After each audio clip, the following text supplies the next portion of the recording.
So now it's time to summarize the session and give you some useful tips which helps you structure your argumentation and also increase the chance of acceptance of your proposal.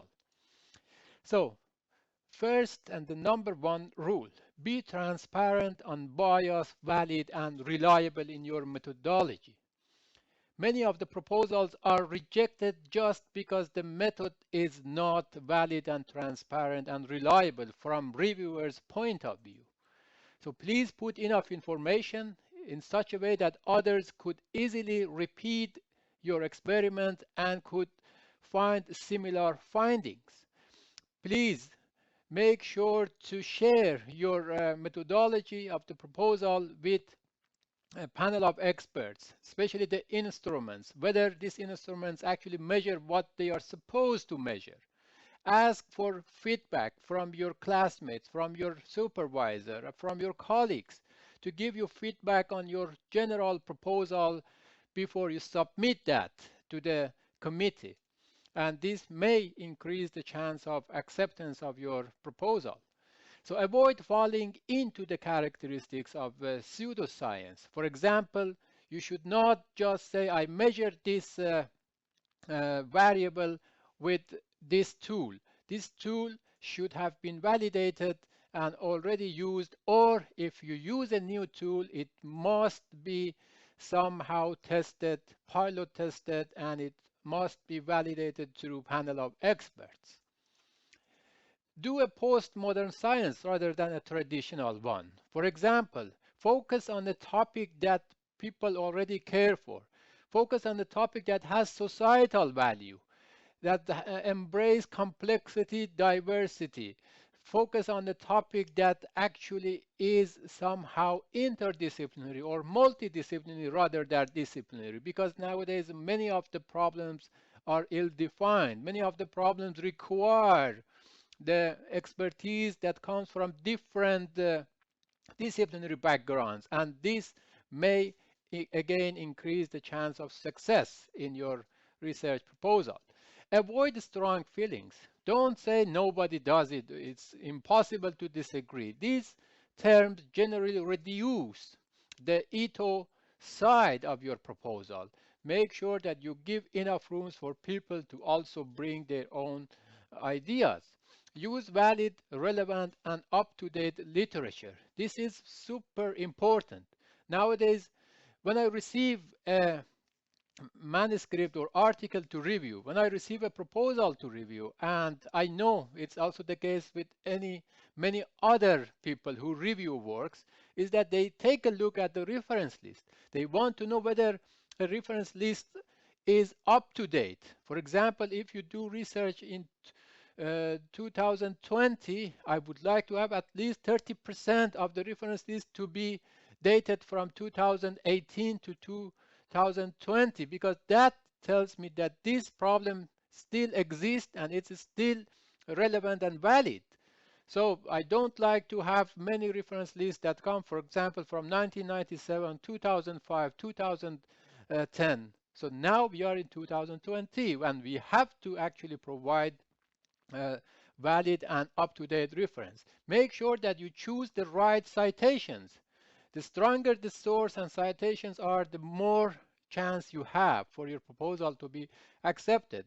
Use peer-reviewed journal articles as a source of citations. After peer-reviewed journal articles, then you may look for books and book chapters, then conference proceedings. Don't bring too many citations, for example, from PhD thesis, master thesis, or those that are not published. So focus mostly on the journal articles, the peer-reviewed journal articles, and then books and book chapters, and especially those journals that are very, very important in your field and are well recognized. So consider ethos and pathos when writing your proposal. What does that mean? So when you write a proposal, the reviewers like to actually be impressed in terms of, okay, this is the one that we should give the money to do research.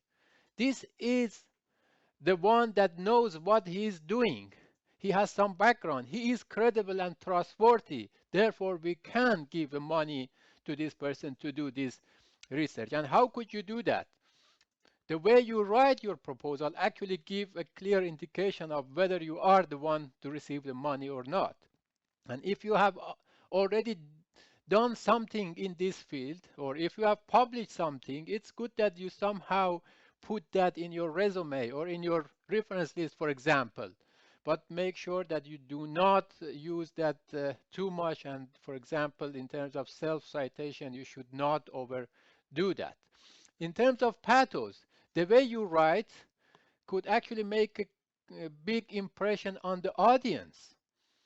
So make sure that you take people along with you when you write. For example, avoid using jargon words. No, never send anyone to the dictionary. That's a very simple rule. You need to also write consistently across the whole proposal. And this also again brings people along.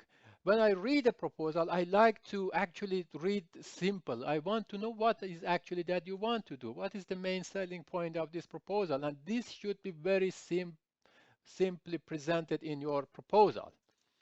Do not use strong personal expressions. I think and I believe these things are not scientific. Therefore, I would suggest to avoid using this term. Use linking words in your proposal. Therefore, although, however, and these things could actually make a good connection with the reviewers. Use sequencing words. Be consistent. Firstly, secondly, thirdly. This will give a good impression to the reviewers that they know where they are when they read your proposal. So use this consistently. For example, never use firstly and then second. Use firstly, secondly, thirdly, or first, second, third, etc. Make reference to other resources. Make sure that you include all the most important references in your reference list. Use valid reasoning evidence. For example, do not generalize. So I already talked about, avoiding generalization or using a kind of authorities that do not have expertise. So make sure that you avoid generalization and not using the right experts. Write something more precise and original. That means that you have to be very specific.